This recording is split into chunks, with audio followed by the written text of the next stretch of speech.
Hello বন্ধুরা, আমার আরেকটা নতুন ভিডিওতে তোমাদের সবাইকে ওয়েলকাম। দেখো এই তুলসী গাছটা, এটা হচ্ছে আমি রোজ সকাল সন্ধ্যা এখানে সন্ধে দিই। তো গাছটা দেখো শুকিয়ে কী অবস্থা হয়েছে, তাই গাছটাকে তুলে ফেলছি। তুলে একটা অন্য নতুন গাছ বসাবো ভেবেছিলাম পূর্ণিমার মধ্যে, ওই যে পূর্ণিমাতে লাগাবো, দোল পূর্ণিমার দিন। এবার মা বলছে না, পূর্ণিমার মধ্যে তুলসী গাছ তুলিস না, পূর্ণিমার মধ্যে বাড়ি থেকে তুলসী গাছ তুলতে নেই। তাই আর পূর্ণিমার দিন তুললাম না। তারপরের দিন আবার ছিল মঙ্গলবারও তুলতে পারলাম না। আজ বুধবার দিন, তাই গাছটা তুলে ফেললাম। ফেলে এই যে মাটিগুলোকে একটু পরিষ্কার করে নিচ্ছি। মাটিগুলো সব কেমন শ্যাওলা হয়ে গেছে। মাটিগুলো পরিষ্কার করে একটু শুকাতে দেবো ওই কাগজটার মধ্যে, পরে বিকালবেলা ওই মাটি দিয়েই আবার গাছ লাগিয়ে ফেলবো।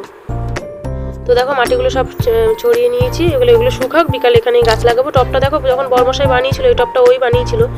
যখন বানিয়েছে তখন টপটায় কোনো ছিদ্র করেনি, তাই জল সরতে পারে না। তো তাই গাছটা গোড়ায় জল জমে থেকে গাছটা নষ্ট হয়ে গেছে।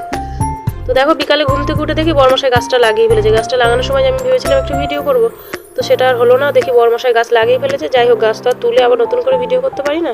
তো এই ছিল আজকের ভিডিও। দেখো ভিডিওটা কেমন লাগলো, অবশ্যই ভালো লাগলে একটা লাইক করে দিও।